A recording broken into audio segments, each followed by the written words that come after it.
Eh bien bonjour tout le monde, c'est Marius. Aujourd'hui c'est la première vidéo sur mon potager. Vous avez été vraiment hyper nombreux à me le demander dans chacune de mes vidéos lorsque j'évoquais un produit qui venait de mon potager. Alors là voilà, aujourd'hui on va aborder plein de choses. D'abord je vais vous présenter mon potager, comment est-ce qu'il est fait, quelle est la philosophie qui est derrière. Ensuite on va créer une structure en hauteur pour faire grimper des haricots, des tomates, enfin plein de choses. Et puis après on ira aussi semer les premières plantations. Donc je vais vraiment tout vous présenter, comment est-ce que j'ai créé le potager, mes animaux également, toutes les bestioles qui vivent dans le coin, enfin bref. Je vais un peu tout évoquer, donc c'est une vidéo bien sûr qui change totalement d'habitude, mais c'est ce qu'on aime. Moi j'aime vous partager des choses que j'aime faire, donc j'espère que ça vous plaira. Toujours là, m'accompagner quand je jardine, hein? Comment est Ben? Ah mon toutou? Oui? Moi t'es belle. Et donc voici mon potager, il est pas très grand mais il me convient. Alors je rappelle, on est au mois d'avril donc c'est normal si vous voyez pas de plantation dedans. J'ai pas fait de culture d'hiver cette année, donc là on va vraiment commencer à mettre les premières plantations. Mais vous verrez que d'ici, rien que d'ici un mois, il y aura déjà beaucoup plus de choses. Alors ce potager, c'est un potager qui utilise la technique de la permaculture. Alors rapidement, pour si vous ne connaissez pas ce que c'est la permaculture, je caricature souvent en disant que c'est la technique du paresseux. Moi je n'aime pas travailler pour rien, et en fait c'est une technique qui va simplement mettre en valeur le travail de la nature, et ainsi éviter aux jardiniers de faire plein de travaux. Et donc vous voyez, j'ai fait plusieurs petits bacs de culture légèrement surélevés. Avec dessus j'ai mis du foin ou de la paille, ça dépend. Et la terre elle est vraiment super fertile parce que j'ai mélangé beaucoup de fumier de cheval que j'ai récupéré à un centre équestre juste à côté de chez moi. Et en plus de ça, j'ai un compost où je composte vraiment tous mes déchets verts. Donc voilà, j'ai tout mélangé ça là-dedans et c'est hyper fertile, c'est vraiment hyper fertile. Et puis les légumes, ils adorent pousser là-dedans. Ils sont hyper heureux, ils font la fête. Et bien moi aussi. Donc voici rapidement tout mon potager. Ici, c'est un premier gros carré où j'ai planté les pommes de terre. On peut en voir, il y en a déjà quelques-unes qui sont sorties. Et puis ensuite, j'ai fait tout simplement toujours des grands rectangles parallèles, donc avec une petite allée au milieu, comme ça, pour pouvoir circuler. Et ces bacs, ils sont un petit peu surélevés parce que j'ai mis des grosses poutres de chemin de fer, en l'occurrence, ici, elles sont vraiment très vieilles. Et puis de l'autre côté, pour refermer, j'ai fabriqué à la main ce qu'on appelle un plessis. En fait, c'est des longues branches fines que j'ai tressées pour faire vraiment une bordure. Vous voyez, c'est comme ça tout le long, et comme ça permet à la terre d'être un peu surélevée, et donc de cultiver dedans. Et j'ai fait ça donc des deux côtés, donc là je suis sur le petit chemin. Alors oui, il y a plein d'herbes, mais c'est normal. Donc comme ça, des deux côtés, voilà, toujours, avec des petits endroits ici pour traverser. Et donc ensuite, encore des grandes plates-bandes pour cultiver. Ce qui est très important dans un potager, c'est de ne jamais piétiner la terre où on va cultiver. Pourquoi? Parce que quand on va piétiner, ça va tasser la terre, ça va tuer toute la vie qui est à l'intérieur du sol. Et c'est vraiment ça le plus important, c'est que pour qu'un potager soit productif, il faut que d'abord son sol soit en bonne santé. Et le sol, ça comprend plein de choses, ça comprend bien sûr la terre, mais aussi tous les insectes qui vivent dedans, des champignons. Il faut que le sol il soit nourri, donc nourri notamment avec des déchets végétaux, avec du compost, avec du fumier comme je vous l'ai dit. Donc c'est vraiment tout un ensemble qui travaille vraiment ensemble, étroitement. Et c'est important de prendre soin de tous ces éléments pour qu'après nos légumes qui poussent puissent pousser vraiment facilement et être très généreux sur les récoltes. Alors comme je vous l'ai dit, moi je suis un grand paresseux. Je déteste retourner la terre, arroser, arracher les plantes, j'aime pas ça. Alors du coup ce que je fais, c'est que je fais travailler la nature à ma place. Et je vais vous donner un exemple très simple, regardez. Ici, comme vous le voyez sur toutes mes plates-bandes de mon potager, j'ai du foin. On appelle ça un paillage. Et en fait, ce paillage, il va servir un peu comme une couverture pour le sol en empêchant l'humidité du sol de s'évaporer. Ce qui va faire que j'aurai beaucoup moins besoin d'arroser, parce que quand le sol est à nu, quand il y a la terre qui est simplement à nu, le soleil il tape dessus, le vent aussi, ce qui fait que l'eau s'évapore très rapidement, et donc on est obligé d'arroser très régulièrement. Alors qu'avec le paillage, il n'y a pas tous ces problèmes-là, donc du coup, on arrose beaucoup moins longtemps. Donc qui dit moins d'arrosage, déjà ça coûte moins cher parce que l'eau elle est pas gratuite, ça demande déjà beaucoup moins de temps. Et puis aussi une deuxième raison, c'est que le paillage, c'est avant tout une matière végétale et en fait elle va se décomposer. Et en se décomposant, ça va nourrir tous les petits insectes et ces insectes-là, ils vont faire que la terre va être beaucoup plus fertile.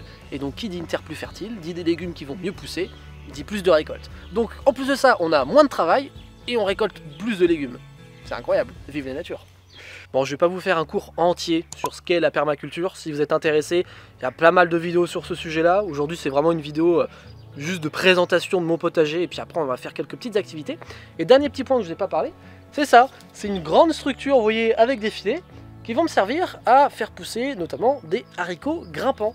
Des haricots que je vais planter, qui vont grimper partout jusqu'à 2 à 3 mètres de hauteur. On peut voir, il y a encore les restes des haricots de l'année dernière que j'ai même pas enlevé, que je laissais. Donc voilà, et donc ça pousse tout en haut. Et ça, c'est des haricots qui sont hyper productifs, que j'adore. C'est facile à ramasser parce qu'on n'a pas besoin de se baisser. Franchement, c'est le top. Et ils sont délicieux en plus.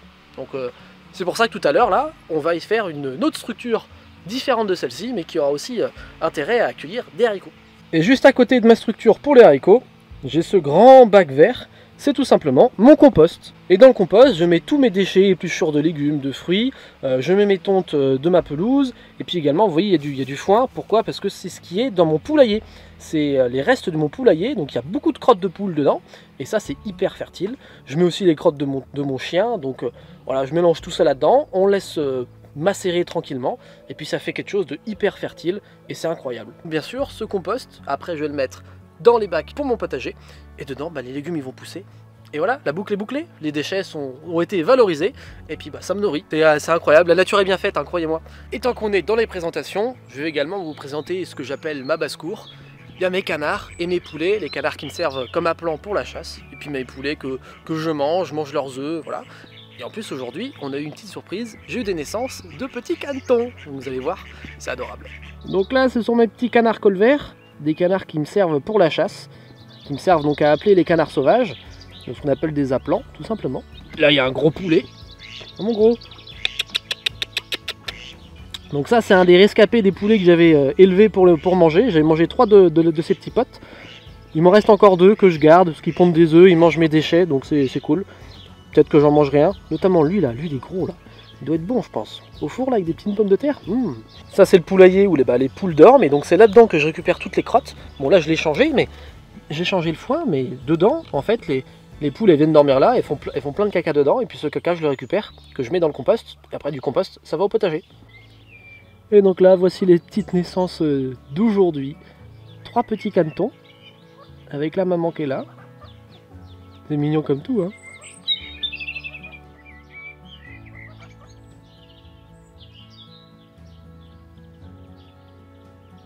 Et puis c'est pas fini, j'ai encore d'autres petits bébés qui sont nés. Alors c'est pas des oiseaux domestiques, ce sont vraiment des oiseaux sauvages. Ce sont des petites mésanges. J'ai mis 2 nichoirs. Dans celui-ci, il y a ce qu'on appelle des mésanges charbonnières, c'est une espèce de mésange. Et puis dans un autre nichoir, j'ai des mésanges bleus, c'est encore une seconde espèce de mésange. Donc regardez, les petits, ils ont déjà quelques jours. Je vais vous essayer de vous les montrer. Et voilà, les petites mésanges qui ont quelques jours à peine. Il y en a 9, des mésanges charbonnières. Voilà, je vais les laisser. D'ailleurs, si vous êtes intéressé, j'ai fait une vidéo l'année dernière où j'ai suivi jour par jour avec une caméra cachée dans le nichoir l'évolution des mésanges. Et donc là, c'est le deuxième nichoir de mésanges, et dedans ce sont des mésanges bleus. Vous allez voir, il y a beaucoup plus de petits, c'est impressionnant. Et voilà. Ils sont pas très vieux non plus, il y a au moins une dizaine d'oisillons, c'est impressionnant, il y en a vraiment beaucoup. Comme quoi il y a de avoir assez de nourriture. Ils sont tout petits. Allez, on va les laisser. Et puis dans le parc aux canards, j'ai mis quelques petites plantations, notamment des framboisiers que j'ai protégés pour pas que les canards aillent manger toutes les feuilles. Puis aussi les framboises, parce que j'aimerais bien aussi les manger, les framboises. J'ai également un grand cerisier ici là, un vieux cerisier qui produit beaucoup de cerises, sauf quand les étourneaux les tombent dessus et les mangent avant moi. Dommage. Et donc voilà pour la présentation rapide de mon potager et de ma basse-cour. Maintenant on va créer quelque chose de nouveau. On va faire une nouvelle structure pour mon potager. C'est une structure qui sera en hauteur, donc je vais faire ça avec des poteaux et un filet pour que les haricots ils puissent grimper. Et ça fera vraiment une sorte d'arche si vous voulez, qui sera vraiment très jolie une fois que les haricots auront grimpé dedans. Donc on va faire ça aujourd'hui. J'ai déjà délimité la zone où je vais faire donc ma plate-bande. Donc, vous voyez, elle est dans la continuité donc, du reste de mon potager. Alors ce que vous voyez là, c'est des gros morceaux de bois, oui, vous ne rêvez pas. C'est un arbre qu'on a tombé dans le jardin. Et ça va me servir tout simplement de bordure. Plutôt que de mettre des planches ou d'acheter des trucs, j'ai récupéré ça. Ce qu'on va faire, c'est que je vais creuser un petit peu, je vais enlever la première couche d'herbe. Et donc dedans, ensuite, on va rajouter donc, du compost, de la tonte, enfin bref, plein de bonnes choses pour que les haricots ils soient contents et qu'ils poussent à merveille. Voilà. Et je vais utiliser cet ustensile un peu bizarre, ça s'appelle une grelinette. C'est une sorte de grande fourche qui va nous servir à brasser la terre de manière assez efficace. Mais bon, une simple fourche ça marche aussi. Moi j'aime bien ça parce que ça prend large et on avance très vite.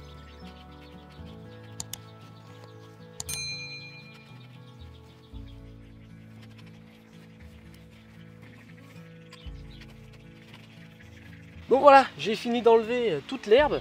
Donc là j'ai toute la terre qui est bien friable. Et donc je suis en train d'installer toutes mes petites bordures avec mes grosses branches de cerisier. Et donc comme ça, toutes les branches, ça va bien retenir la terre. Et ça va être nickel. Donc là je vais faire toute la petite bordure. Normalement tout est bien calé. Puis après on va s'attaquer au poteau.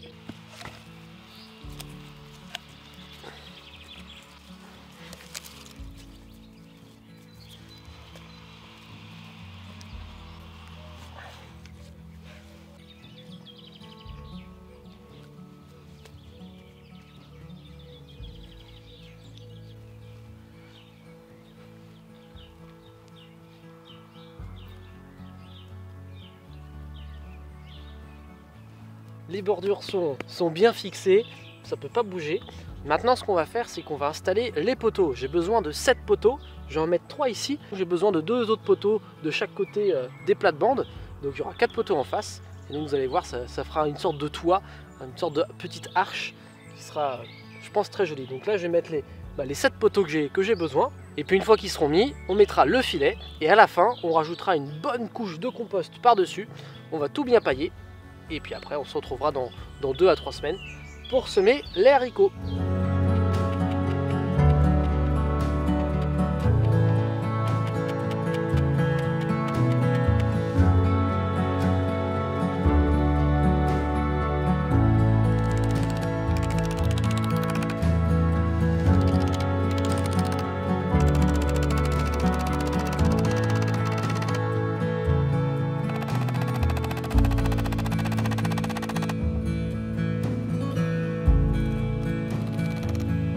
Et voilà, c'est fini, j'ai mis tout le filet. Ça m'a pris un petit peu de temps de réussir à tendre sur tout le filet. Bon, tout n'est pas hyper droit, hein. S'il y en a des gros perfectionnistes parmi vous, vous allez peut-être me le reprocher, mais moi, clairement, je m'en fiche. Mais tant que ça tient et que c'est efficace, c'est ce qu'il me faut. Non, mais je suis content. Donc, vous voyez, j'ai mis du filet ici, sur les deux plates-bandes, le long des 3, et puis bien sûr, au-dessus de moi aussi pareil. Donc, il faut bien imaginer que d'ici 2 mois, tout ça sera vraiment recouvert de végétation, notamment de haricots et de tomates aussi, je pense. Je vais mettre quelques tomates. Donc non, ça va être sympa, du beau boulot. Donc maintenant, dernière étape, on va remplir cette nouvelle plate-bande avec du compost. Et le compost, il est juste à côté et il est plein. Je n'y ai pas touché depuis 1 an. Donc il y a eu 1 an de déchets verts dedans. Donc des bonnes choses pour les plantes. Donc je vais remplir ça à niveau et puis voilà. Et attention, l'antre est ici. Donc là, on voit la partie supérieure. Donc ça, c'est des déchets frais. Et par contre, ce qui est en dessous là par contre c'est de l'or. C'est rempli de vers de terre, ça grouille de vers de terre littéralement. Ça en est vraiment rempli. Là je prends juste une partie, hop, et voilà. Regardez, je vous mens pas quand je vous dis que ça grouille de vers de terre. Regardez tout ce qu'il y a là. Il n'y a que ça en est rempli. C'est des bonnes choses pour les plantes. Ça grouille vraiment de vers de terre. Il y en a partout. C'est un vieux compost, hein. Mais c'est impressionnant. C'est humide, c'est fertile, c'est vivant. Regardez, dans n'importe quel truc, là, il y a dans une poignée, j'ai déjà 10-15 vers de terre. Sans déconner, c'est impressionnant.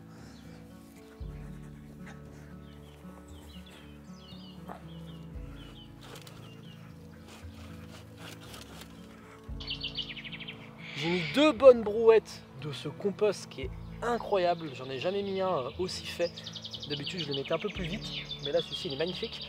Maintenant, dernière petite étape, on va pailler tout ça. Je vais mettre, je pense, une bonne dizaine d'épaisseurs de foin afin de protéger donc le sol du soleil et du vent pour que ça garde bien son humidité.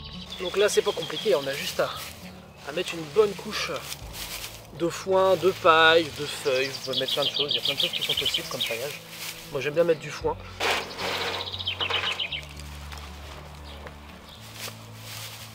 Et voilà, le travail est terminé, enfin. J'ai mis quand même un peu de temps pour faire tout ça. Une bonne journée complète. J'ai fait ça sur 2 jours, en 2 après-midi. Mais je suis bien content du résultat. C'est paillé. Maintenant, je vais laisser ça tranquille pendant 2-3 semaines. Et puis après, j'irai semer donc des haricots. Moi, pour aujourd'hui, je vais finir de vider mon compost et je vais le mettre dans le reste de mon potager. Mais on se retrouve tout de suite pour faire les premiers semis de l'année. Et on se retrouve quelques jours plus tard pour faire les premiers semis. Alors ces semis, je vais les faire sur cette plate-bande en l'occurrence. Ici, je vais semer des épinards. J'adore, c'est super bon et ils sont vraiment délicieux quand ils sortent du potager. Ils sont d'une douceur qui est incroyable. Et donc là, on arrive fin avril, il commence à faire beau, il y a toujours un petit peu de fraîcheur. Et c'est ça, c'est les épinards, ils adorent. Donc d'abord, on va faire ça.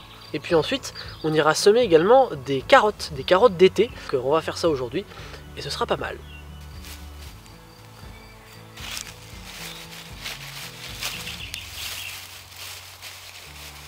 Voilà, j'ai fini mes 6 petites rangées. Je vais faire 6 rangs d'épinards. J'ai quand même assez espacé les lignes entre elles. Et puis pareil, je vais assez espacer chaque graine pour que chaque plant puisse bien se développer correctement et faire de belles grandes feuilles. Mais normalement, ça va être pas mal. Voilà à quoi ressemblent les graines d'épinards. C'est pas des grosses graines. Je vais les espacer de 6-7 cm entre chaque graine pour que les plants puissent bien grossir. S'il faut, je les éclaircirai après.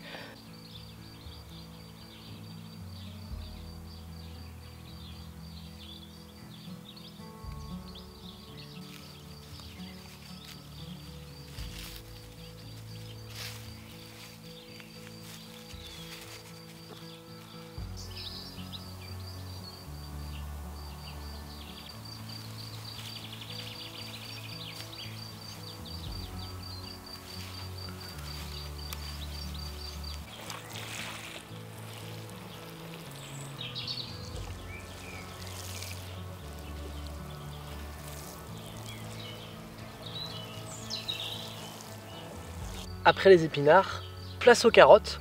J'ai fait exactement pareil, j'ai fait 6 sillons. Par contre les sillons, je les ai vraiment pas fait très profonds parce que les graines de carottes, c'est des graines très fragiles qui n'ont pas beaucoup de force. Donc il faut vraiment très peu les enterrer. Donc là je l'ai complètement dépaillé, mais une fois que j'aurai semé, je vais repailler très légèrement par-dessus. Encore une fois, la graine de carotte c'est très fragile, ça n'a pas beaucoup de force. Donc ça ne pourra pas traverser une grosse couche de terre et un gros paillage. Donc il faut y aller vraiment petit à petit. Généralement on les sème assez denses et puis une fois qu'elles sont levées, on les éclaircit. On enlève les plants les plus fragiles pour que les plants les plus costauds puissent grossir correctement. En soi c'est pas une culture qui est très compliquée, il faut un bon sol. J'espère que sur cette plate-bande ça va bien marcher. C'est la première fois que je vais semer des carottes dans cette plate-bande. On va bien voir. C'est parti. Alors voilà à quoi ressemblent les graines de carottes. C'est vraiment des toutes petites graines, très légères. C'est pour ça qu'il faut vraiment très peu les enterrer parce qu'elles n'ont pas beaucoup de force.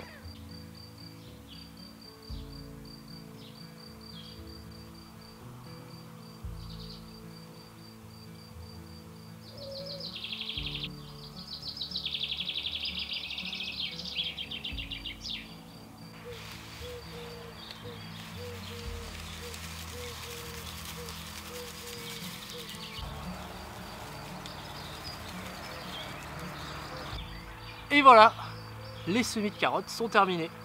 Normalement ça va mettre 10-15 jours à germer. Les épinards c'est plus rapide. J'espère que ça va marcher. Je vais mettre un petit coup d'arrosoir et puis ce sera bon.